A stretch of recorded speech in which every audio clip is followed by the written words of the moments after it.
Welcome deer aspirant, welcome back to our channel. আজকে আমি তোমাদের কাছে একটা নতুন সিরিজ শুরু করতে চলেছি।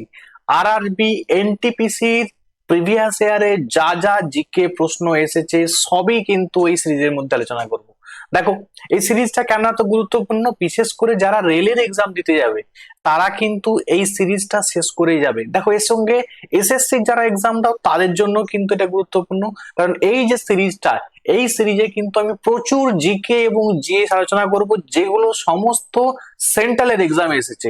এবং সেন্ট্রাল এক্সামে যারা আরআরবি এনটিপিসির পরীক্ষা দিচ্ছ তারা কিন্তু অবশ্যই দেখে যেতে হবে, কারণ দেখবে প্রিভিয়াস ইয়ার থেকে প্রচুর প্রশ্ন কিন্তু রিপিট হয়। চলো শুরু করছি। আজকের প্রথম প্রশ্ন দেখো, এটা হচ্ছে শিফট 1, 2020 সালের শিফট 1 এর কোশ্চেন।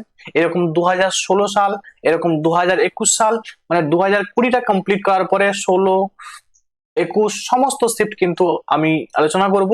এবং এর পিডিএফটা, যারা পিডিএফ নিতে চাইছো, তার এই পিডিএফটা নিতে চাইলে তোমরা কিন্তু টেলিগ্রাম গ্রুপে যুক্ত হয়ে যাও, তাহলে কিন্তু সেখান থেকে আমি টেলিগ্রাম গ্রুপে এই পিডিএফটা দিয়ে দেবো, তোমরা কিন্তু পিডিএফটা পেয়ে যাবে। ঠিক আছে, চলো প্রথম প্রশ্ন আমি শুরু করছি। পটচিত্র শৈলী বলছে, পটচিত্র শৈলী নিচের কোন রাজ্যে প্রাচীনতম এবং জনপ্রিয় শিল্পকলার একটি? দেখো পটচিত্র, দেখো পটচিত্র তোমরা নিশ্চয়ই জানো যে পটচিত্র হচ্ছে উড়িষ্যায়।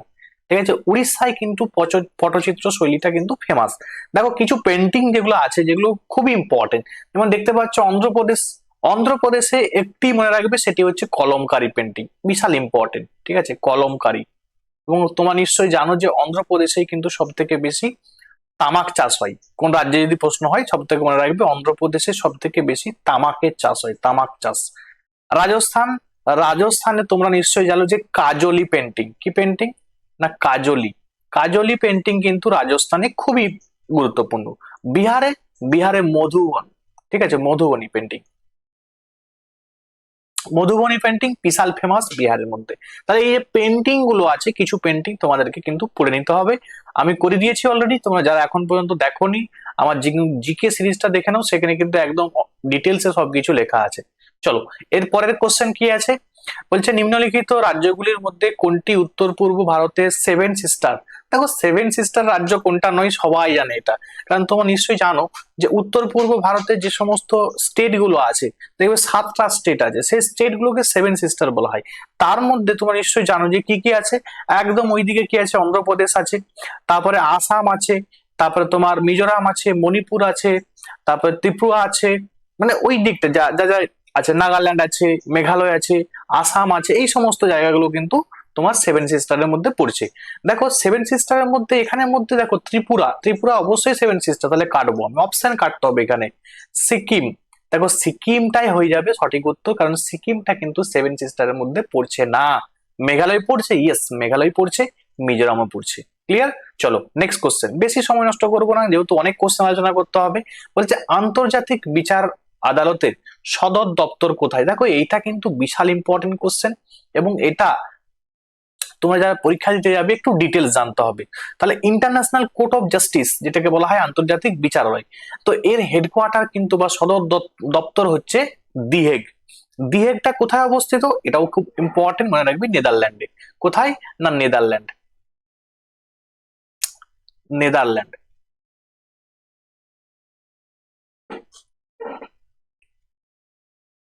নেদারল্যান্ডস, ঠিক আছে নেদারল্যান্ডে এটা কিন্তু অবস্থিত। আচ্ছা, এবং আরো কয়েকটা পয়েন্ট বলছি, একটু মন দিয়ে শুনে নাও, পরে পরীক্ষায় যেগুলো আসে। দেখো ইন্টারন্যাশনাল কোর্ট অফ জাস্টিস, তাই তো, ইন্টারন্যাশনাল কোর্ট অফ জাস্টিস, এইটার প্রশ্ন কি কি আসে এখান থেকে? প্রশ্ন আসে এটা কবে তৈরি হয়েছিল, কবে এস্টাবলিশ হয়েছিল, কবে এস্টাবলিশ হয়েছিল। মনে রাখবে 1945, 1945 সালে কিন্তু এটা তৈরি হয়েছিল। স্যার এর হেডকোয়ার্টার কি না দিহেগ, নেদারল্যান্ড। যেগুলো পরে সেগুলো আমি বলছি। দেখো এখানে ইন্টারন্যাশনাল কোর্ট অফ জাস্টিসে মানে দেখো যত ইন্টারন্যাশনাল যত ইস্যু আছে, যত প্রবলেম আছে, সব কিন্তু এখানে বিচার হবে। তো এখানে নাম্বার অফ জাজ কতগুলি? মনে রাখবে 15 জন। ঠিক আছে, নাম্বার অফ জাজ কতগুলি না 15 জন। ঠিক আছে, এবং এই 15 জন যে জাজ, এগুলো কিন্তু ইলেক্টেড কোথা থেকে হয় না ইউএন, ইউনাইটেড নেশন থেকে। ঠিক আছে, ইউনাইটেড নেশন বা যে অ্যাসেম্বলি আছে সেখান থেকে কিন্তু এই 15 জনকে কিন্তু নিয়োগ দেওয়া হয়। এবং সব থেকে ইম্পর্টেন্ট পরীক্ষার জন্য যেটা সেটা কিন্তু নিশ্চয়ই জানো যে ইন্টারন্যাশনাল কোর্ট অফ জাস্টিসের এর আগে প্রেসিডেন্ট কে ছিলেন। ঠিক আছে, প্রেসিডেন্টটা খুব ইম্পর্টেন্ট পরীক্ষার জন্য, যারা কারেন্ট অ্যাফেয়ার্স পড়ো তাদের শুনে রাখো, তাদের জন্য ইম্পর্টেন্ট কেন বলতো, কারণ এই যে প্রেসিডেন্ট, এই প্রেসিডেন্ট কিন্তু ছিল কে না, নওয়াব সালাম। ঠিক আছে, নওয়াব সালাম ইনি কিন্তু প্রেসিডেন্ট ছিলেন, বাট এখন কিন্তু উনি প্রাইম মিনিস্টার হওয়ার জন্য, ঠিক আছে, তিনি কিন্তু লেবাননের প্রাইম মিনিস্টার হওয়ার জন্য, কোন জায়গায়, লেবানন, ঠিক আছে, লেবাননের পিএম হওয়ার জন্য তিনি কিন্তু রিজাইন করে দিয়েছে। ঠিক আছে, রিজাইন করার পরে তাহলে বর্তমানে কে প্রেসিডেন্ট আছে এটাও ইম্পর্টেন্ট, তোমরা শুনে রেখে দাও। ইউজি, নামটা একটু অড টাইপের, ঠিক আছে, ইউজি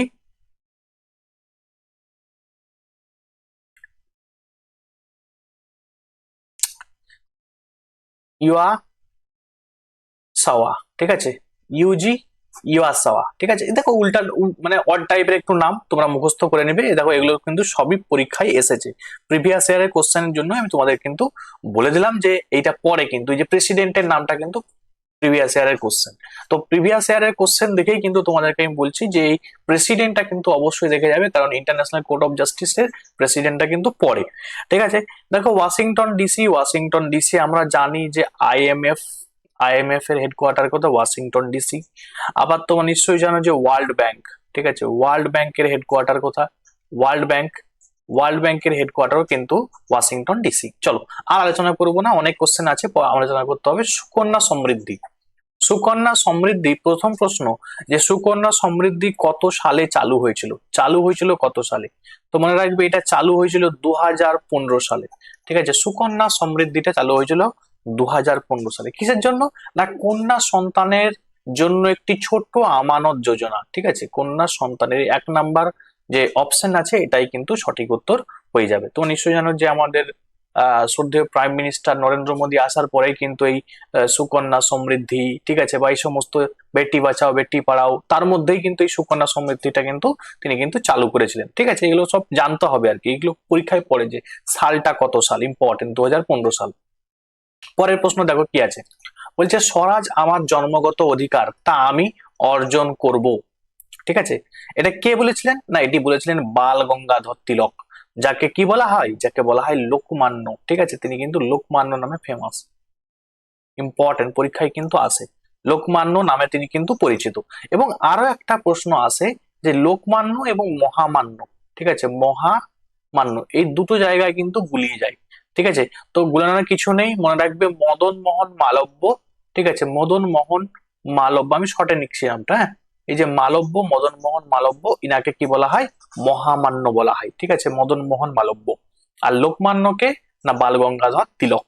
ক্লিয়ার, চলো এবার দেখো কি আছে 6 নাম্বার কোশ্চেন, বলছে এই যে ইউবিইউএনটিইউ এটা কি, তো মনে রাখবে এই দেখো কয়েক কিছু তোমাদের কম্পিউটারের জিনিস কিন্তু পড়ে যেতে হবে যেগুলো পরীক্ষা আসে।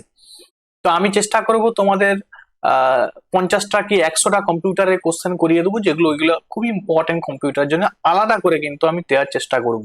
তাও দেখো এটা দেখে না হচ্ছে এটা কি, এটা অপারেটিং সিস্টেম একটা, দেখো ম্যালওয়্যার হবে না, ম্যালওয়্যার কি বলতো, ম্যালওয়্যার এমন একটা জিনিস যেটা তোমার কম্পিউটারে, ল্যাপটপ, ডেস্কটপ এগুলো কিন্তু ক্ষতি করে দেয় ম্যালওয়্যার গুলো। ঠিক আছে, একটা ভাইরাস টাইপের জিনিস আর কি, হ্যাঁ। চলো পরের কোশ্চেন দেখো কি বলছে, নিচের কোন মহাদেশে গোবি মরুভূমি অবস্থিত, গোবি মরুভূমি, দেখো গোবি মরুভূমি আমরা জানি যে মহাদেশ যখন বলেছে তখন কি হবে, এশিয়া, কারণ তোমরা নিশ্চয়ই জানো যে এই যে গোবি মরুভূমি এটা কিন্তু মঙ্গোলিয়া এবং চায়না এই দুটো কান্ট্রিতে কিন্তু আছে। ঠিক আছে, কি কি বললাম, Mongolia, Mongolia and and China, এই দুটো কান্ট্রিতে কিন্তু অবস্থিত গোবি মরুভূমি। এবং গোবি মরুভূমিতে মনে রাখবে একটা কোল্ড ডেজার্ট, ঠিক আছে, একটা ঠান্ডা মরুভূমি, কোল্ড ডেজার্ট,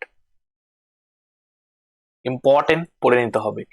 ঠিক আছে, দেখো আফ্রিকা, আফ্রিকাতে কয়েকটা মরুভূমি আমরা জানি খুবই ইম্পর্টেন্ট, যেমন সাহারা মরুভূমি। ঠিক আছে, সাহারা মরুভূমি বিশাল ইম্পর্টেন্ট। ঠিক আছে, এবং আরো আছে দেখো কালাহারি মরুভূমি, কালাহারি, ঠিক আছে, কালাহারি মরুভূমি, এইগুলো কিন্তু ইম্পর্টেন্ট, তোমরা কিন্তু সব দেখে যাবে এগুলো।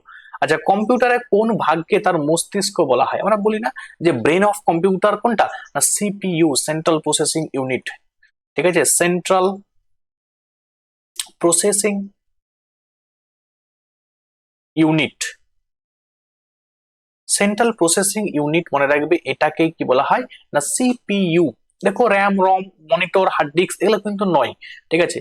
তো মনে রাখবে এই যে মস্তিষ্ক বলা হয় না, মানে কম্পিউটারের যাবতীয় যা কাজ আর কি, ঠিক আছে। আমাদের যেমন মস্তিষ্ক আমাদের মেইন জিনিস, আমাদের যা কিছু কাজ আমরা করি আমরা মস্তিষ্ক থেকে দেখবে সবকিছু ডিসাইড করা হয় যে কি করব না করব, সবকিছু ব্রেন থেকে হয়, ঠিক আছে। একই রকম কিন্তু সিপিইউটাও কিন্তু কম্পিউটারের মধ্যে সবকিছু কাজ কিন্তু করে, ঠিক আছে। এই জন্য কি বলা হয় সিপিইউ কে না সেন্ট্রাল প্রসেসিং ইউনিট বা ব্রেন অফ কম্পিউটার। ক্লিয়ার? চলো আমরা দেখে নিই পরের কোশ্চেন কি আছে। বলছে সবরীমালা মন্দির কোথায় অবস্থিত। দেখো কিছু মন্দির, কিছু মসজিদ কোথায় অবস্থিত এগুলো কিন্তু পড়ে যেতে হয়। যেমন দেখো এই যে সবরীমালা মন্দির, দেখো একটু অড কোশ্চেন দিয়েছি, কিছু করার নেই। সবরীমালা মন্দির মনে রাখবে এটা কিন্তু কেরালায় অবস্থিত। তাহলে কিছু অড কোশ্চেন আছে, এবং দেখো কিছু এমন বেসিক কোশ্চেন দিয়ে দেবে, তোমাকে প্রশ্ন দেবে কোণার্কের সূর্য মন্দির কোথায় অবস্থিত, না কোণার্কের সূর্য মন্দির হচ্ছে উড়িষ্যায় অবস্থিত। তাহলে এই যে বেসিক কোশ্চেন এগুলো কিন্তু আসে। তাহলে Konark sun sun temple, Konark sun temple, ঠিক আছে, টেম্পল, এটা কোথায় অবস্থিত, না উড়িষ্যার মধ্যে অবস্থিত। মহারাষ্ট্রে আমি তোমাদের পড়িয়েছি যে কয়েকটা ইম্পর্টেন্ট গুহা আছে, এলিফেন্টা কেভ আছে, ইলোরা কেভ আছে, ঠিক আছে। এগুলো আমি আর কিন্তু লিখছি না, ইলোরা, ইলোরা, ঠিক আছে, এলিফেন্টা, এই সমস্ত যে কেভ, ঠিক আছে, এগুলো কিন্তু কোথায় আছে না মহারাষ্ট্রে অবস্থিত। আচ্ছা তোমাদের আমি বলে দিই, এখন পর্যন্ত যারা আমার ব্যাচে অ্যাডমিশন নাওনি তারা কিন্তু ব্যাচে অ্যাডমিশন নিতে পারো। কারণ আমি এখানে এই যে এখানে এমসিকিউ পড়াচ্ছি, বাট সেখানে কিন্তু আমি থিওরি পড়াই। কারণ তোমাকে, তুমি চাকরি পেতে গেলে তোমাকে কিন্তু থিওরি জানতে হবে, তুমি থিওরি না জানো তুমি কিন্তু এই কোশ্চেন গুলো করতে পারবে না। যেমন দেখো এই যে মাউন্টেন পাসটা, তোমাকে মাউন্টেন পাস গোটা কয়েক আছে, তুমি যদি একসঙ্গে সব পড়ে নাও তোমার দেখবে ব্রেনের মধ্যে ভাসতে থাকবে, ঠিক আছে। তো এই রকম যদি পড়তে চাও তোমরা চ্যাপ্টার ওয়াইজ, তাহলে কিন্তু এই নাম্বারে কন্ট্যাক্ট করে, ঠিক আছে, তোমরা কিন্তু অ্যাডমিশন নিতে পারো 7872141322। আর যারা অনলাইনে করতে চাও কোনো সমস্যা নেই, তারা মানে অনলাইনে, সেটাও আমার অনলাইনেই ব্যাচ, বাট যারা ইউটিউবে ফ্রি ক্লাস নিতে চাও তারা কিন্তু এইটা ফলো করো। আমি কিন্তু পরপর করে সমস্ত প্রিভিয়াস ইয়ারের কোশ্চেন কিন্তু দিয়ে থাকবো, ঠিক আছে। চলো, বলছে নিম্নলিখিত গিরিপথগুলির মধ্যে কোনটি শ্রীনগর এবং লেকে সংযোগ যুক্ত করেছে। দেখো শ্রীনগর এবং লে এই দুটো জায়গাকে যুক্ত করেছে কোনটা, না জোজিলা মাউন্টেন পাস, ঠিক আছে। জোজিলা, জোজিলা, লা মানে হচ্ছে তোমার ওই তোমার ওই, গিরিপথকে তোমার লা বলা হয় আর কি, ঠিক আছে। তাহলে এই যে তাহলে জোজিলা মাউন্টেন পাস এটা মনে রাখবে শ্রীনগরকে, ঠিক আছে, জম্মু কাশ্মীরের শ্রীনগর এবং তোমার লাদাখের লে এই দুটো জায়গাকে কিন্তু কি করেছে, কানেক্ট করেছে বা যুক্ত করেছে। তারপর দেখো এই যে নাথুলা, জেলেপলা, নাকুলা আমরা পড়েছি, এগুলো সব কোথায় আছে, এটা সব সিকিমে অবস্থিত, সিকিমে অবস্থিত। এবং এই যে নাথুলা মাউন্টেন বাস এটাকে অ্যানসিয়েন্ট সিল্ক রুট বলা হয়, কারণ এটা মানে তোমার চায়নার সঙ্গে আর কি, সিকিমের থেকে চায়নার সঙ্গে একটা ট্রেড চলতো, ব্যবসা চলতো আর কি। এবং এটা কিন্তু যুদ্ধের সময় চায়নার সঙ্গে যখন একটা যুদ্ধ হয়েছিল সেই সময় কিন্তু বন্ধ করা হয়ে গেছিল, পরবর্তীতে কিন্তু সেটা আবার রিওপেন হয়েছে 2006 সালে আর কি। তো এগুলো সব ওই তোমার চ্যাপ্টার ওয়াইজ পড়লে তুমি জানতে পারবে আর কি, ঠিক আছে। নাথুলা আছে বললাম সিকিমের, এই যে জিলেপলা, নাকুলা এগুলো সবই কিন্তু সিকিমে অবস্থিত, সিকিম, ঠিক আছে। এবং দেখো এই যে বারালাচালা, এটি বারালাচালা মনে রাখবে হিমাচল প্রদেশে অবস্থিত। বারালাচালা কোথায়, হিমাচল প্রদেশ। এবার তোমাদের মনে হতে পারে স্যার লা মানে কি, লা মানে মাউন্টেন পাস, বারবার বলছি হ্যাঁ। কুডানকুলান পারমাণবিক বিদ্যুৎ কেন্দ্র কোন রাজ্যে অবস্থিত। তাহলে কুডানকুলান যে নিউক্লিয়ার পাওয়ার প্ল্যান্ট, ঠিক আছে, এই যে নিউক্লিয়ার পাওয়ার প্ল্যান্টটা এটা কোথায় অবস্থিত, মনে রাখবে তামিলনাড়ুতে অবস্থিত, তামিলনাড়ুতে। এবং মনে রাখবে এই যে কুরানকুলান মাউন্টেন, সরি কুরানকুলান যে তোমার নিউক্লিয়ার যে পাওয়ার প্ল্যান্টটা আছে, এটা মনে রাখবে আমাদের ইন্ডিয়ার মধ্যে সব থেকে লার্জেস্ট, ঠিক আছে, লার্জেস্ট নিউক্লিয়ার পাওয়ার প্ল্যান্ট, ঠিক আছে, রাজ্যেস্ট পারমাণবিক বিদ্যুৎ কেন্দ্র। ক্লিয়ার? আচ্ছা এবারে দেখো কুরানকুলান প্রশ্ন পড়ে যে আমাদের ভারতবর্ষের মধ্যে ফার্স্ট, এটা পড়ে যে ফার্স্ট নিউক্লিয়ার পাওয়ার প্ল্যান্ট, ঠিক আছে, এনপিপি নিউক্লিয়ার পাওয়ার প্ল্যান্ট, আমি শর্টে লিখে দিলাম কি না তারাপুর। তারাপুর কোথায় অবস্থিত, না মহারাষ্ট্রে অবস্থিত, মহারাষ্ট্র, মহারাষ্ট্রের মধ্যে অবস্থিত কি না তোমার তারাপুর। এটা আমাদের ভারতবর্ষের মধ্যে কিন্তু প্রথম nuclear nuclear power plant. Clear? চলো, নিচের কোনটি মহারত্ন কেন্দ্রীয় পাবলিক সেক্টরের এন্টারপ্রাইজের তালিকায় রয়েছে। তো এটা সঠিক উত্তর হয়ে যাবে কি না কোল ইন্ডিয়া। কোল ইন্ডিয়া মনে রাখবে, এটা মহারাষ্ট্র কেন্দ্রীয় পাবলিক সেক্টর এন্টারপ্রাইজের তালিকায় রয়েছে। একটু অড কোশ্চেন, কিন্তু দেখো এখান থেকে একটা কোশ্চেন পড়ে যে কোল ইন্ডিয়া এর হেডকোয়ার্টার কোথায়, 1 নাম্বার কোশ্চেন। এবং এটাও পরীক্ষায় পড়ে, দেখো হেডকোয়ার্টার আমরা জানি যে কলকাতা, কি কলকাতা। এবং এটাও প্রশ্ন পড়ে যে এই কোল ইন্ডিয়া কত সালে এস্টাবলিশড হয়েছিল বা কত সালে তৈরি হয়েছিল। মনে রাখবে 1975, 1975 সালে কিন্তু কোল ইন্ডিয়া তৈরি হয়েছিল। ঠিক আছে, চলো পরের প্রশ্ন দেখে নিই। বলছে নিচের কোন একক, কোনটি একক পদার্থের পরিমাণ, দেখো পদার্থের পরিমাণ, তাহলে পদার্থের পরিমাণের একক কি, ঠিক আছে, কোনটা ব্যবহৃত হয়। আমরা জানি যে পদার্থের পরিমাণ বা মোল, এই যে মোল এককটা কিন্তু ইউজ করা হয়। ঠিক আছে, এবং টেসলা, টেসলা হচ্ছে ম্যাগনেটিক ফ্লাক্স, ঠিক আছে, ম্যাগনেটিক ফ্লাক্স ডেন্সিটি যেটাকে বলা হয় ম্যাগনেটিক ফ্লাক্স ডেন্সিটি। ঠিক আছে, এই যে ম্যাগনেটিক ফ্লাক্স ডেন্সিটি এটা কিন্তু তোমার টেসলা। জুল, দেখো এগুলো তো বেসিক জিনিস। ঠিক আছে, আমরা জানি যে শক্তির যে একক আছে শক্তি, এনার্জি, এনার্জি হচ্ছে দুটি একক, একটা হচ্ছে কি সিজিএস এবং আরেকটা হচ্ছে তোমার এসআই।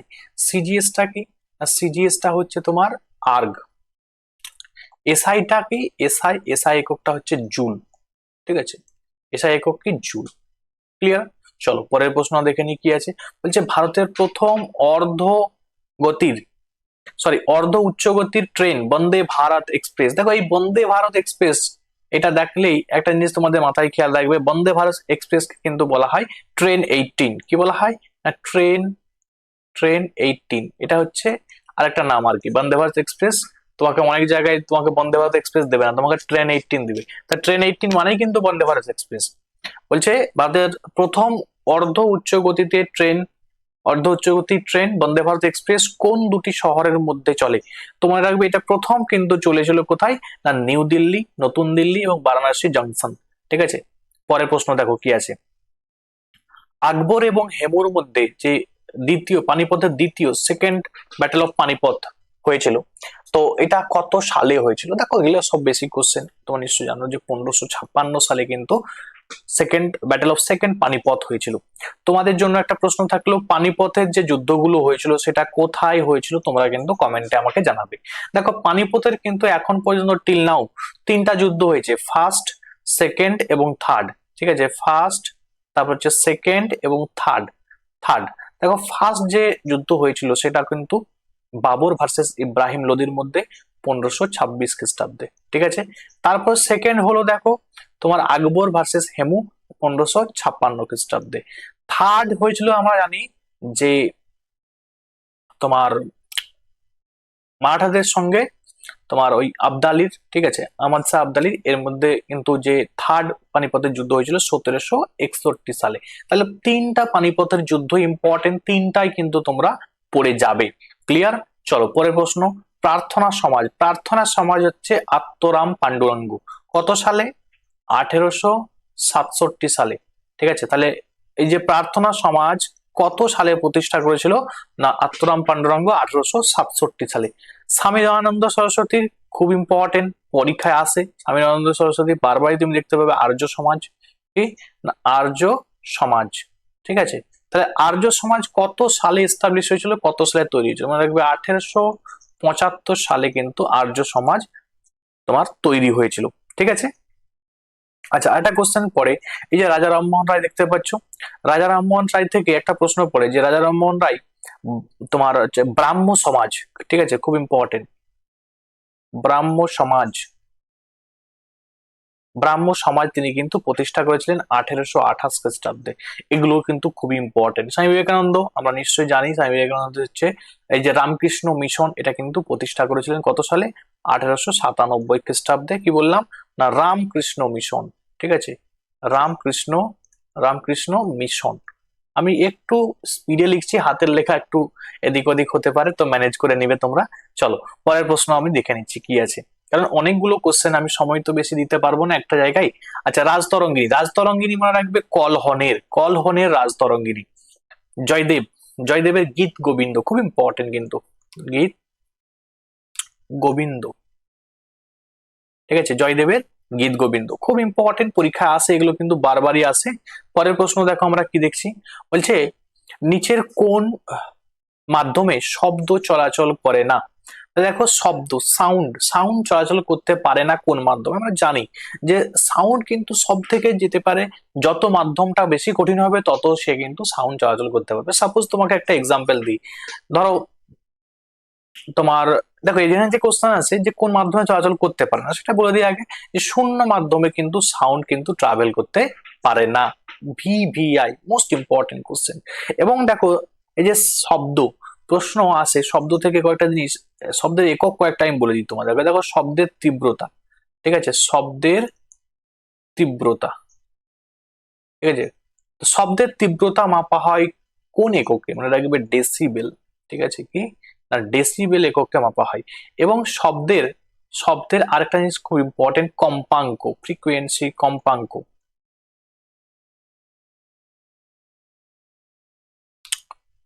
সরি কম্পাঙ্ক, কম্পাঙ্ক মানে রাখবে হার্জ, কম্পাঙ্কের একক কি হার্জ। তাহলে শব্দের তীব্রতার একক ডেসিবেল, কম্পাঙ্কের আর শব্দের কম্পাঙ্কের একক কি না হার্জ। ইম্পর্টেন্ট, ঠিক আছে। চলো পরের প্রশ্ন আমরা দেখে নিই কি আছে। বলছে ভারতের কোন রাজ্যে মূল ভূখণ্ডের সবচেয়ে দীর্ঘ উপকূল রেখা রয়েছে? তাহলে আমাদের ভারতবর্ষের মধ্যে সব থেকে বেশি কোস্টাল লাইন, উপকূল রেখা মানে কোস্টাল লাইন, ঠিক আছে, এই যে বুঝতে হবে, ইংলিশে বলা হয় কোস্টাল লাইন। কোস্টাল লাইন মনে রাখবে, সব থেকে লার্জেস্ট কোস্টাল লাইন যদি বলা হয় কার আছে, তো সঠিক উত্তর কিন্তু মনে রাখবে, যদি ইউনিয়ন টেরিটরি এবং রাজ্য নিয়ে বলে তখন কিন্তু আন্দামান নিকোবর। মন দিয়ে শুনে নাও, নাহলে কোশ্চেনটা আবার ভুল করে আসবে। আন্দামান নিকোবর, কি বললাম, যদি বলা হয় যে সব থেকে coastal line largest union territory এবং রাজ্য মিলিয়ে বলে, তখন সব থেকে বেশি হবে কার? আন্দামান নিকোবর। যদি বলা হয় যে কোন রাজ্যের, যেমন এই কোশ্চেনটা দিয়েছে এখানে কিন্তু শুধু রাজ্যের কথা বলেছে, এখানে কিন্তু ইউনিয়ন টেরিটরি বা কেন্দ্রশাসিত যে অঙ্গরাজ্যের কথা কিন্তু বলেনি, তাহলে মনে রাখবে সঠিক উত্তরটা কি হয়ে যাবে? গুজরাট। ক্লিয়ার? মনে রাখবে গুজরাট। গুজরাটে যেমনি আমরা জানি যে গুজরাটে গির ফরেস্ট আছে, ঠিক আছে, কি আছে? গির ফরেস্ট, গির বনভূমি আর কি, গির ন্যাশনাল পার্ক, ঠিক আছে, গির ফরেস্ট, যাই বলি না কেন, এগুলো কিন্তু আছে। এবং আমরা নিশ্চয়ই জানি যে গির ফরেস্টের মধ্যে কিন্তু কি আছে না Asiatic lion, very important, Asiatic lion. মানে কিছু জায়গায় দেখবে কিছু জিনিস ফেমাস থাকে, যেমন তোমাকে আমি যদি বলি যে আসামে, ঠিক আছে, আসামের কাজিরাঙাতে, কাজিরাঙাদের মধ্যে কি পাবে না এক সিংহ গন্ডার পাবে। তাহলে এরকম কিছু জায়গা আছে সেখানে স্পেশাল কিছু তোমার প্রাণী কিন্তু লক্ষ্য করে, যেমন গির ফরেস্ট বললাম, কি আছে? এশিয়াটিক লায়ন আছে। এবং এই গুজরাটের মধ্যেই তোমার নিশ্চয়ই দেখতে পাবে যে কান্ডালা যে বন্দর, এই কান্ডালা বন্দরটা, যেটাকে বর্তমানে কি বন্দর বলা হয়, তোমরা কিন্তু কমেন্টে জানাবে যে কান্ডালা বন্দরের বর্তমান নাম কি, ঠিক আছে, কান্ডালা পোর্ট বা বন্দর যাই বলি না কেন, এটার বর্তমান নাম কি তোমরা কিন্তু কমেন্টে জানাবে। ঠিক আছে, চলো পরের প্রশ্ন দেখে নিই। লোকসভার সদস্যদের সর্বোচ্চ শক্তি কত? ঠিক আছে, মানে লোকসভার ম্যাক্সিমাম স্ট্রেংথ, ম্যাক্সিমাম স্ট্রেংথ কত, ম্যাক্সিমাম কত গুলো সিট আছে? তাহলে আমরা জানি লোকসভায় হচ্ছে 550টি। এর আগে কিন্তু দুটো অ্যাংলো ইন্ডিয়ান ছিল, সেটা কিন্তু বর্তমানে অ্যাবলিশ করা হয়েছে। সব থেকে বড় কথা যে স্যার এই যে লোকসভা আমরা বললাম, যেটাকে আমরা লোয়ার হাউস বলি, তাই তো, আর রাজ্যসভা মানে আপার হাউস। হুম, আমরা জানি যে পার্লামেন্টের আমাদের তিনটি পার্ট, লোকসভা, রাজ্যসভা এবং প্রেসিডেন্ট। এই লোকসভার প্রশ্ন হয় যে কত নম্বর আর্টিকেলে আছে, আর্টিকেল গুলো একটু জানতে হবে, মনে রাখবে 81, 81 নম্বর আর্টিকেলে কিন্তু লোকসভার কথা কিন্তু বলা আছে। আবার কিছু প্রশ্ন আছে যে লোকসভার ফার্স্ট, ফার্স্ট লোকসভা, দেখো লোকসভায় যিনি সভাপতিত্ব করেন তাকে বলা হয় কি না স্পিকার। তাহলে প্রশ্ন আছে যে লোকসভার প্রথম স্পিকার কে? স্পিকার তোমার রাখবে জি ভি মাভালঙ্কর, ঠিক আছে, জি ভি মাভালঙ্কর, খুব ইম্পর্টেন্ট, জি ভি মাভালঙ্কর রাখবে, ইনি কিন্তু লোকসভার প্রথম স্পিকার ছিলেন, ফার্স্ট স্পিকার অফ লোকসভা। আচ্ছা, যখন লোকসভার ম্যাক্সিমাম স্ট্রেংথ দেখলাম, আমরা একটা জেনে নিই রাজ্যসভার ম্যাক্সিমাম স্ট্রেংথ কত? রাজ্যসভা, ঠিক আছে, রাজ্যসভা, তো মনে রাখবে রাজ্যসভার ম্যাক্সিমাম স্ট্রেংথ হলো 250। 250টি হচ্ছে তোমার রাজ্যসভার ম্যাক্সিমাম স্ট্রেংথ। কিন্তু বর্তমানে দেখবে এই যে 550 বা 250 এগুলো কিন্তু নেই, এগুলো কিন্তু দেখবে কম থাকে, যেমন রাজ্যসভায় 245টা বর্তমানে আছে, ঠিক আছে। তো এটা ম্যাক্সিমাম স্ট্রেংথ, ঠিক আছে। ম্যাক্সিমাম স্ট্রেংথ বললে আলাদা কোশ্চেন হবে, আলাদা উত্তর হবে। আর যদি বলা হয় যে কারেন্টলি কতগুলি আছে, মনে রাখবে 250টি আছে। চলো, আচ্ছা বলছে নিচের কোন রোগটি ভাইরাসের কারণে হয়? তাহলে দেখো ভাইরাসের কারণে, ব্যাকটেরিয়ার কারণে কোন রোগ হয় এগুলো কিন্তু পরীক্ষা আসে। তাহলে দেখো ভাইরাস গঠিত রোগ বলছে কোনটি এখানে? তো আমরা নিশ্চয়ই জানি যে দেখো কলেরা, কলেরিয়া ব্যাকটেরিয়া গঠিত রোগ। টাইফয়েডও, দেখো কলেরা আমরা পড়েছি যে ভিব্রিও কলেরি, তাই তো। টাইফয়েডও মনে রাখবে তোমার এটাও ব্যাকটেরিয়া গঠিত রোগ। যক্ষা, মাইক্রোব্যাকটেরিয়াম টিউবারকিউলোসিস, ঠিক আছে। কিন্তু দেখো এই যে জলবসন্ত, এটাই মনে রাখবে, এটাই কিন্তু ভাইরাসের কারণে হয়, ঠিক আছে। যেমন প্রশ্ন হয় যে পোলিও, পোলিও কি গঠিত রোগ? পোলিও একটা মনে রাখবে ভাইরাস গঠিত রোগ, ঠিক আছে। কি বললাম? পোলিও, পোলিও এটাও একটা কিন্তু ভাইরাস গঠিত রোগ। ক্লিয়ার? তাহলে বাকিগুলো সবই কিন্তু ব্যাকটেরিয়া গঠিত রোগ দিয়ে আছে, হ্যাঁ, এগুলো কিন্তু এটাও জেনে যাবে। এটা ব্যাকটেরিয়া, কলেরাও ব্যাকটেরিয়া, টাইফয়েডও ব্যাকটেরিয়া, যক্ষা ব্যাকটেরিয়া। যক্ষার জন্য আমরা জানি যে বিসিজি টিকা দেওয়া হয়, ঠিক আছে, ব্যাসিলাস কালমেট গুয়েরিন, যে টিকাটা দিলে মানে তোমার হচ্ছে তোমার এই যক্ষা রোগ হবে না। যক্ষা রোগের একটা নাম হচ্ছে কি বলতো, টিবি রোগ, বুঝলি না? আমরা টিবি রোগ হয়েছে, মুখ দিয়ে রক্ত বেরোবে আর কি, ঠিক আছে, মানে ফুসফুসটা অ্যাটাক হয় আর কি যদি যক্ষা রোগটা হয় আর কি। চলো, সেরিকালচার, সেরিকালচার কাকে বলা হয়? না রেশম চাষকে বলা হয় কি সেরিকালচার। যেমন দেখো এই যে মৎস্য চাষটা আমরা কি বলি? পিসি কালচার বলি, তাই বলি না? পিসি কালচার মানে মৎস্য চাষ, পিসি কালচার, পিসি কালচার, পিসি কালচার মানে কি? না মৎস্য চাষ। মৌমাছি চাষ মানে কি? মৌমাছি চাষকে বলা হয় তোমার এপি কালচার। কি বলা হয়? না এপি, এপি কালচার, ঠিক আছে। এপি কালচার কি? না এপি কালচার হচ্ছে মৌমাছি চাষ। দেখো পাখি, আমরা বলি না পাখি সম্বন্ধে স্টাডিকে কি বলা হয়? বার্ড সম্বন্ধে স্টাডি, স্টাডিকে কি বলে? স্টাডিকে কি বলে? মনে রাখবে পাখি সম্বন্ধে পড়াকে বলা হয় অর্নিথোলজি, ঠিক আছে। কি বলে? অর্নিথোলজি, ঠিক আছে। এবং একজন অর্নিথোলজিস্টের নাম পড়ে কি? না সেলিম আলী, ঠিক আছে। সেলিম আলী মনে রাখবে ইনি কিন্তু একজন পক্ষী বিশারদ বা অর্নিথোলজিস্ট কিন্তু ছিলেন। ক্লিয়ার? চলো পরের প্রশ্ন। 2020 সালের বিশ্ব পরিবেশ দিবসের জন্য জাতিসংঘ ঘোষিত বিষয়ের নাম বলুন। তো এটা মনে রাখবে জীব বৈচিত্র্য ছিল বা বায়োডাইভার্সিটি ছিল। আমরা নিশ্চয়ই জানি যে পরিবেশ সংক্রান্ত কোন দিবস যখন আছে, বিশ্ব পরিবেশ দিবস, যেমন এই যে তোমার বিশ্ব পরিবেশ দিবস কবে পালন করা হয়? আমরা জানি যে 5ই জুন, 5th জুন, 5ই জুন ওয়ার্ল্ড এনভায়রনমেন্ট ডে পালন করা হয়, বিশ্ব পরিবেশ দিবস পালন করা হয় 5ই জুন। তাহলে ইম্পর্টেন্ট, পরীক্ষার জন্য পড়ে নেবে কিন্তু তোমরা। চলো পরের প্রশ্ন দেখে নিই। ডিআরডিও, ঠিক আছে, ডিআরডিও যার হেডকোয়ার্টার কোথায়? হেডকোয়ার্টার নিউ দিল্লি, ঠিক আছে। কি? না নিউ দিল্লি। এগুলো বেসিক গুলো জেনে রাখবে, এগুলো বেশি পরীক্ষায় আসে কিন্তু।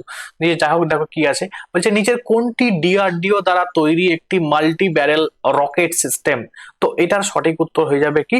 না পিনাকা, ঠিক আছে। পিনাকা মনে রাখবে তোমার, এটা পিনাকা হবে। পিনাকা মনে রাখবে ইনি কিন্তু, এটা কিন্তু একটা ডিআরডিও দ্বারা তৈরি একটা multi barrel rocket system. Clear? তো মনে রাখবে এটা তোমার অনেক দূরে যে মানে অনেক মানে কাউকে যেমন কোনো একটা জায়গা ডিস্ট্রয় করবে, ধ্বংস করবে, মানে আর্মিরা এটাকে সাধারণত ইউজ করে আর কি, ঠিক আছে। পিনাকাটা ইউজ করে কোনো জায়গাকে প্রায় ধরো 50 কিলোমিটার বা 45 কিলোমিটার দূরে কোনো অ্যাটাক করতে হবে, তখন কিন্তু এটাকে ইউজ করা হয় এক্সপ্লোসিভ হিসাবে আর কি, ঠিক আছে। তো যাও, চলো এবারে ডিআরডিও, ডিআরডিও হেডকোয়ার্টার বললাম, এবং ডিআরডিওর পরীক্ষায় আসে যেটা, যে চেয়ারম্যান কে, বর্তমান চেয়ারম্যান, এটা কিন্তু কারেন্ট অ্যাফেয়ার্স। এটা যখন অন্য কেউ অন্য সময় দেখবে তখন কিন্তু চেঞ্জ হয়ে যাবে। এখন কিন্তু আছে কে? না সমীর ভি কামাত, ঠিক আছে, সমীর ভি কামাত, সমীর ভি কামাত। দেখো এগুলো চেঞ্জ হয়, বারবার বলছি, এগুলো কিন্তু মাথায় খেয়াল রাখবে, এগুলো চেঞ্জ হয় কিন্তু, এখন আছে আবার অন্য অন্য সময় অন্যজন চলে হয়ে যাবে। আচ্ছা নিচের কোনটি স্মৃতি স্তম্ভ তৈরিতে দিল, সরি, নিচের কোন স্মৃতিস্তম্ভ দিল্লিতে অবস্থিত নয়? ঠিক আছে, মানে কোন স্মৃতিস্তম্ভটা দিল্লিতে অবস্থিত নয়?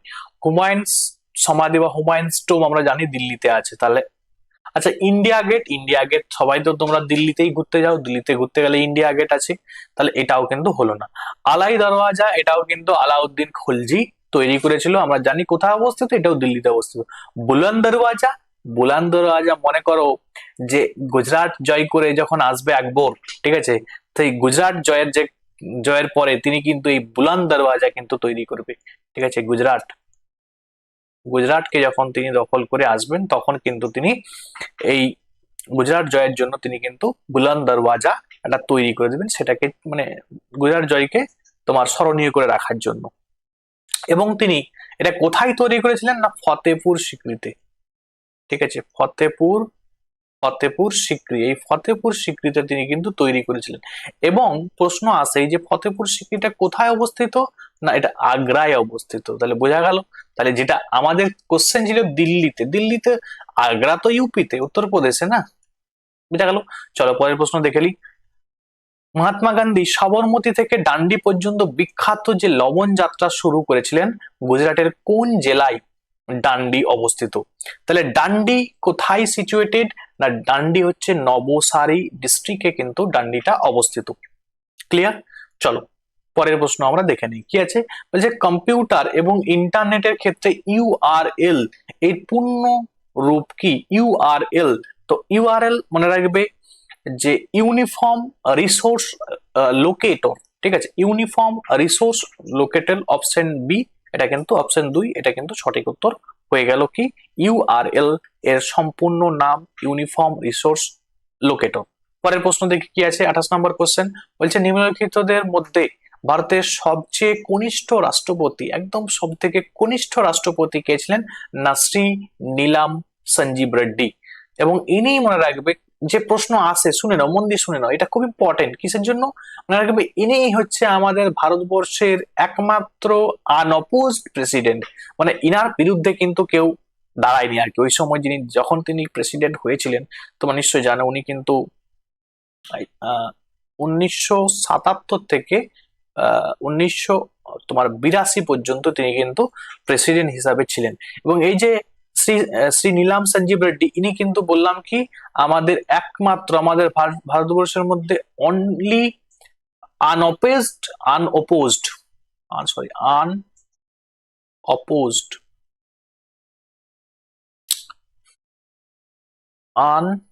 আনঅপোজড প্রেসিডেন্ট, ঠিক আছে, ইম্পর্টেন্ট পড়ে নিবে। মানে ইনার কিন্তু বিরুদ্ধে কিন্তু কেউ দাঁড়ায়নি, যখন ইনি কিন্তু তোমার নিশ্চয় জানো প্রেসিডেন্ট ভোট হয়, একজন দাঁড়িয়েছে, তার বিরুদ্ধে আরেকজন দাঁড়িয়েছে, আবার একজন দাঁড়িয়েছে, তো দুজন তিনজন দাঁড়ায়, ঠিক আছে, এবার একজন ধরো দাঁড়ালো, তার বিরুদ্ধে আরেকজন দাঁড়ালো, কিন্তু ইনি একমাত্র প্রেসিডেন্ট যার বিরুদ্ধে কিন্তু কোনো কেউ দাঁড়ায়নি, ঠিক আছে, এমনি আনঅপোজড, এই জন্য বলছি আমি। আচ্ছা, ডক্টর রাজেন্দ্র প্রসাদ ইনি কিন্তু আমাদের ফার্স্ট প্রেসিডেন্ট ছিলেন। সেকেন্ড কে ছিলেন, না সেকেন্ড ছিলেন হচ্ছে এস রাধাকৃষ্ণন, ঠিক আছে, সর্বপল্লী রাধাকৃষ্ণন। এবং থার্ড কে ছিলেন, থার্ড হচ্ছে জাকির হোসেন, ঠিক আছে, জাকির হোসেন মনে রাখবে প্রথম মুসলিম প্রেসিডেন্ট, ঠিক আছে, ইম্পর্টেন্ট। আচ্ছা, কোন সালে ভারতের সংসদে পরিবেশ সুরক্ষা আইন পাস হয়? তাহলে এনভায়রনমেন্ট প্রোটেকশন অ্যাক্ট কত সালে? 1986, 1986 সালে। এটা কেন হয়েছিল, এর ব্যাকগ্রাউন্ডে কিছু কারণ আছে। দেখো আমরা নিশ্চয়ই জানি যে আমাদের পরিবেশকে কিন্তু ধীরে ধীরে নষ্ট করে দেওয়া হচ্ছে। কিভাবে দেখবে, বিভিন্ন কোম্পানি তৈরি হচ্ছে, সেই কোম্পানি থেকে প্রচুর পরিমাণে তোমার যেটা পরিবেশকে নষ্ট করছে এমন কিছু কেমিক্যালস বা এমন কিছু ধোঁয়া এগুলো কিন্তু বেরোচ্ছে। তো এইগুলো যাতে না হয় তার জন্য কিন্তু একটা বিশাল ইনসিডেন্ট হয়েছিল। ইনসিডেন্টটা কি তোমরা নিশ্চয়ই জানো, যে ভূপাল গ্যাস ট্রেজেডি, ঠিক আছে, এই ভূপাল গ্যাস ট্রাজেডি, এটা কত সালে হয়েছিল, না 1984, 1984 সালে এই ইনসিডেন্টটা হয়েছিল। এবং এই ইনসিডেন্টের ফলে তোমরা নিশ্চয়ই জানো যে একটা গ্যাস লিক হয়েছিল, মিক, এইটাও ফুল ফর্ম পড়ে, যে মিকের ফুল ফর্মটা কি, ঠিক আছে, ফুল ফর্ম কি, মিকের full form methyl isocyanate, methyl, আচ্ছা লিখে দিচ্ছি তোমাদের পরে যেহেতু এটা, মিথাইল আইসো সায়ানেট, ঠিক আছে, মিথাইল আইসোসায়ানেট, এটা কিন্তু, তো এটা যখন বেরিয়েছিল না, সেখান থেকে কিন্তু প্রচুর মানুষ কিন্তু মারা গেছিল, ঠিক আছে। তো যে কারণে এই পরিবেশ সংরক্ষণ আইন কিন্তু শুরু হয়েছিল 1986 সালে। এই ইনসিডেন্টটা হওয়ার পরেই কিন্তু এটা কিন্তু করা হয়েছিল। 30 নম্বর কোশ্চেনে কি আছে বলছে, দেখো, নিম্নলিখিত কোন দেশ সম্মিলিত আহ, রাষ্ট্রপুঞ্জের নিরাপত্তা পরিষদের স্থায়ী সদস্য নন? দেখো, এই যে তোমার ইউএন এর যে তোমার নিরাপত্তা পরিষদ, এই নিরাপত্তা পরিষদের স্থায়ী সদস্য নয় কে? দেখো, স্থায়ী সদস্য আমরা নিশ্চয়ই জানি যে নিরাপত্তা যে পরিষদটা আছে, সেখানে টোটাল মেম্বার কতজন? মন দিয়ে শোনো, এটা খুব ইম্পর্টেন্ট। টোটাল মেম্বার কিন্তু 15 জন, ঠিক আছে, টোটাল মেম্বার 15 জন। এই 15 জনের মধ্যে, ঠিক আছে, 5 জন হচ্ছে তোমার পার্মানেন্ট, ঠিক আছে, পার্মানেন্ট মেম্বার এরা। এবং এই 10টা মানে কান্ট্রি, অ্যাকচুয়ালি জন নাই, 5টা যে কান্ট্রি আছে এটা কিন্তু পার্মানেন্ট। মন দিয়ে শুনে নাও, পার্মানেন্ট, পার্মানেন্ট, ঠিক আছে। এই যে 10টা, এটা কিন্তু পার্মানেন্ট নয়। তাহলে এই যে পার্মানেন্ট 5টা আছে, সেই 5টা কান্ট্রির নাম কি? না চায়না আছে, ফ্রান্স আছে, চায়না, ফ্রান্স, এবং হচ্ছে তোমার রাশিয়া আছে, এবং হচ্ছে ইউকে আছে, এবং ইউএসএ আছে, ঠিক আছে। একদম সহজ এবং বেসিক এই নামগুলি কিন্তু মনে রাখবে, কারণ এগুলো বারবার তুমি পরীক্ষায় দেখতে পাবে, ঠিক আছে। এবং তোমরা নিশ্চয়ই জানো যে ইউএন এর হেডকোয়ার্টার কি? পরীক্ষা আছে নিউ ইয়র্ক, ঠিক আছে, নিউ ইয়র্ক হচ্ছে ইউএন এর হেডকোয়ার্টার। দেখো, তাহলে এইটি হচ্ছে আমাদের কি না 5টা পার্মানেন্ট মেম্বার কান্ট্রি, বোঝা গেল। তাহলে এখানে বলছে পার্মানেন্ট মানে স্থায়ী আর কি, তাহলে স্থায়ী সদস্য নয় বলেছে। তাহলে চীন তো আমরা দেখলাম, ইউকে আমরা দেখলাম, ইউকে বলছে যুক্তরাষ্ট্র যেটা। আচ্ছা, জাপান, জাপানটাই কিন্তু সঠিক উত্তর হয়ে যাবে, কারণ ফ্রান্সটাও পার্মানেন্ট, বোঝা গেল। একদম জানতে হবে, না জানলে এরকম ভুলভাল ভাবে শুধু উত্তর বলে দেবো তোমাদের, চলবে না কিন্তু, হ্যাঁ। যতটুকু পড়াবো, যতটুকু আমার ক্লাস দেখবে দেখবে মানে অনেক কিছু ইনফরমেশন তোমার জানতে পারবে, ঠিক আছে। আমি শুধু উত্তর বলে বেরিয়ে গেলে কিন্তু আলটিমেট তোমাদের লাভ কিন্তু হবে না। সাধারণত কেন্দ্রীয় প্রবণতার পরিমাপের ক্ষেত্রে সবচেয়ে উপযুক্ত গড় মান হলো, এটা মিন আর কি, ঠিক আছে, মিন, ওই মানে গড় আর কি, যেটা বলা হয়। এই যে, ছাড়ো চলো কোশ্চেন বাদ দাও। চলো পরের কোশ্চেন দেখো কি বলছে, নিম্নলিখিত একটি মিথজীবী সম্পর্ক, তাহলে মিথজীবী যেটা আমি বলে সিম্বায়োটিক রিলেশনশিপ, সিম্বায়োটিক রিলেশনশিপ কি? লাইকেন, লাইকেনের মধ্যে কি থাকে? ছত্রাক থাকে এবং শৈবাল থাকে, ঠিক আছে, ছত্রাক প্লাস শৈবাল। তাহলে ছত্রাক এবং শৈবালের মধ্যে কি না একটা সিম্বায়োটিক রিলেশনশিপ কিন্তু দেখা যায়, সেটা আমরা বলি লাইকেন।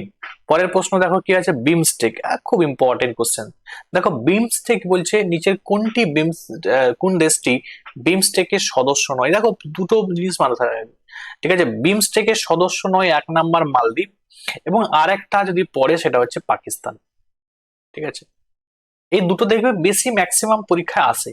বাকি কি আসে না? অবশ্যই আছে, আরো কিন্তু আসে, যেমন পাকিস্তান, আফগানিস্তান, এগুলো কিন্তু মেম্বার কান্ট্রি নয়, ঠিক আছে, আফগানিস্তানে কিন্তু মেম্বার কান্ট্রি নয়, ঠিক আছে। তাহলে এইগুলো এবার মেম্বার কান্ট্রি কারা? দেখো, আগে বিমস্টেক সম্বন্ধে তোমাকে জানতে হবে। তোমরা বিমস্টেকের ফুল ফর্ম আছে, তোমরা কমেন্টে জানাবে বিমস্টেকের ফুল ফর্মটা কি, ঠিক আছে। প্রত্যেকটা কোশ্চেনের প্রত্যেকটা আলাদা আলাদা কিন্তু কমেন্ট করবে, যতগুলো বললাম ততগুলো আলাদা আলাদা কমেন্টে তোমরা কিন্তু উত্তরগুলো জানাবে। দেখো, বিমস্টেক, দেখো এখান থেকে যেটা পরীক্ষায় আসে যে বিমস্টেকটা কবে তৈরি হয়েছিল, মনে রাখবে এটা তৈরি হয়েছিল 1997 সালে, 1997 কিন্তু বিমস্টেক তৈরি হয়েছিল। এটা বিমস্টেকের যে মেম্বার কান্ট্রি যেগুলো আছে, ঠিক আছে, সেগুলো মনে রাখবে 7টা মেম্বার কান্ট্রি আছে, কথা 7টি। 7টির মধ্যে আমি নাম বলে দিচ্ছি, এতগুলো লেখা যাবে না, সময় অতটা নেই, ঠিক আছে। তো মনে রাখবে, তোমার বাংলাদেশ আছে, ভুটান আছে, ইন্ডিয়া আছে, নেপাল আছে, এবং শ্রীলঙ্কা আছে, মায়ানমার আছে, থাইল্যান্ড আছে, ঠিক আছে। আবার বলছি, তো এগুলো দেখে নেবে একবার, হ্যাঁ, যে বিমস্টেকের মেম্বার কান্ট্রি কি কি আছে। আর নেই কোনগুলো আমি বললাম, এই মালদ্বীপ নেই, ঠিক আছে, পাকিস্তান নেই, আফগানিস্তান নেই, হ্যাঁ, ওগুলোই পরীক্ষায় আসে কিন্তু। আচ্ছা, দক্ষিণ আমেরিকা নিম্নলিখিত দুটি দেশের মধ্যে অবস্থিত স্থলবেষ্টিত, আচ্ছা বলছে দক্ষিণ আমেরিকার নিম্নলিখিত দুটি দেশের মধ্যে কোনটি স্থলবেষ্টিত? তাই যে কান্ট্রি গুলো দেয়া আছে, এই কান্ট্রি গুলোর মধ্যে বলছে যে কোনো কোস্টাল লাইন নেই, মানে কোনো সমুদ্রে নেই পাশে, একদম ল্যান্ডলক। ঠিক আছে, ল্যান্ডলক মানে স্থলবেষ্টিত আর কি। তো ল্যান্ডলক মনে রাখবে। দুটি নাম চেয়েছে, সেখানে দেখো এখানে কি আছে তোমার, প্যারাগুয়ে আছে এবং বলিভিয়া আছে। তো এই দুটো কিন্তু উত্তর হয়ে যাবে। ঠিক আছে, পরেরটা দেখো, বলছে কোন শিখ গুরু খালসা পন্থ প্রতিষ্ঠা করেছিল? আমরা নিশ্চয়ই জানি যে একদম আমাদের দশম যে শিখ গুরু ছিলেন তিনি হচ্ছে শ্রী গুরু গোবিন্দ সিং। ইনি কিন্তু তোমার শিখ যে পন্থা, এটা কিন্তু তিনি মানে খালসা পন্থা, এটা তিনি কিন্তু খালসা পন্থ ইনি কিন্তু শুরু করেছিলেন। কোনটা ইম্পর্টেন্ট? 10th শিখ গুরু। ঠিক আছে, দশম, টেন্থ শিখ গুরু। তারপর তেগ বাহাদুর, ইনি কিন্তু 9th শিখ গুরু ছিলেন। এবং এই তেগ বাহাদুরকে কিন্তু ঔরঙ্গজেবের নির্দেশে কিন্তু কিল করা হয়েছিল, হত্যা করা হয়েছিল। ঠিক আছে, এগুলো তোমরা পড়েছো, ছাড়ো। পরের প্রশ্ন আমরা দেখে নিই কি আছে। বলছে ভারতের সেন্ট্রাল পটেটো রিসার্চ ইনস্টিটিউট কোথায় অবস্থিত? পটেটো মানে আলু, আলু। ঠিক আছে, আলু রিসার্চ ইনস্টিটিউশন কোথায় আছে? না, এটি রয়েছে সিমলা, হিমাচল প্রদেশের, সিমলায় কিন্তু অবস্থিত।